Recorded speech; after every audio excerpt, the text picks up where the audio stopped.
napakamam na halo-halo, iba't ibang flavor ng ice cream, at makukulay na kakanin, lahat kaya raw pasarapin ng pinipig.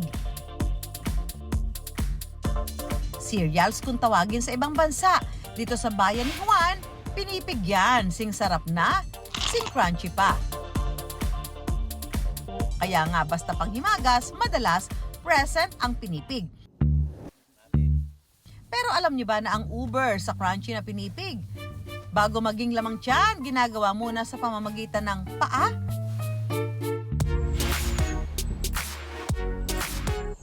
Tuwing anihan daw rito sa bayan ng Nasugbu sa Batangas, ang merienda ng mga magsasaka ang ginamis. Pero ang panghimagas na ito, bago raw pagsaluhan, dapat pinaghihirapan. Ang start kasi ng ginamis na pinipig, inaani muna, saka gigiikin gamit ang paa. At ang master daw riyan ang mag-amang Kenneth at Danny. Simulat sa pulpa po nung ako'y maliit pa, siyempre kasama na ako ng aking magulang. Dalawa lang kami magkapatid na lalaki. Ako lang po ang kanyang naasahan dito sa bukid hanggang tumanda. Ako na po ang nagbabantay.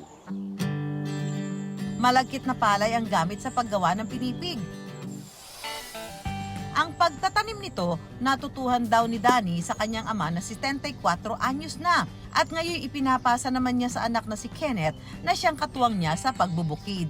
Hello mga kawander, ito po ang unang gagawin po natin sa paggawa po ng pinipig, pag-aani. So samahan niyo po kami na mag-ani po ng malagkit. Kapag mumula-mula na ang butil ng palay na malagkit, pwede na raw itong anihin.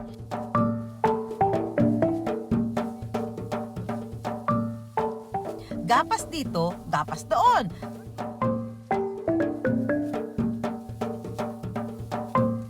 Kapag sapat na ang nakuhang palay, iuwi na ito ni Danny para gawing pinipig. Ito na po ang ating sunod na gagawin pagkat nung natapos natin pong anihin ay atin po gigiikin gamit po ang paa. Sa pamamagitan ng kanilang mga paa, ihihiwalay nila ang palay na malagkit sa dahon nito.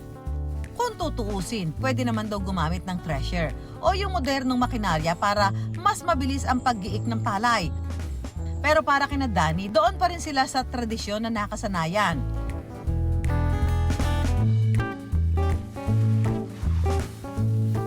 Kapag naihiwalay na ang palay na malagkit sa dahon, kailangan naman itong ibabad sa tubig sa loob ng 1 oras.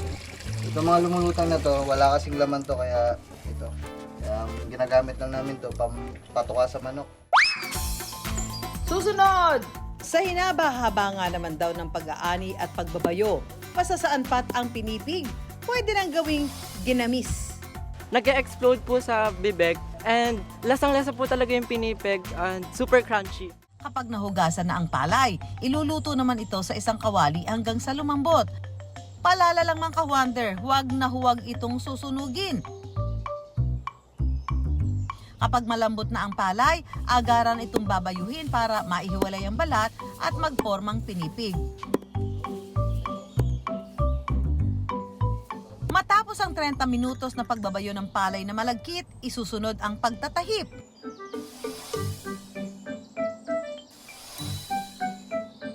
Mga ka-wonder, gawa na ang pinipig.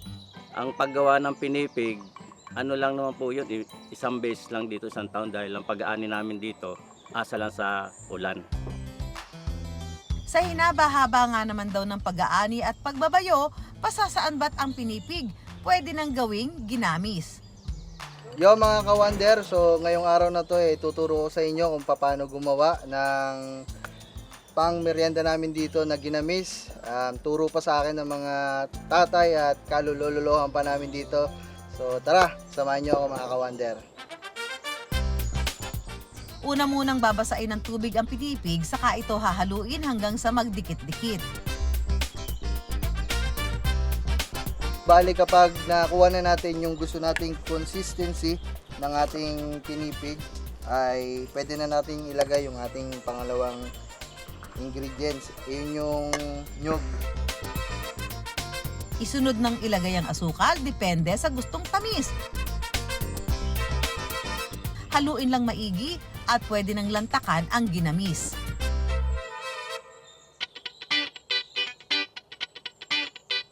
Masarap siya, hindi siya ganun katamis. And parang maano siya ma'am, crunchy. Nag-explode po sa bibig and lasang-lasa po talaga yung pinipig and super crunchy. Crunchy goodness talaga ang ginamis with pinipig.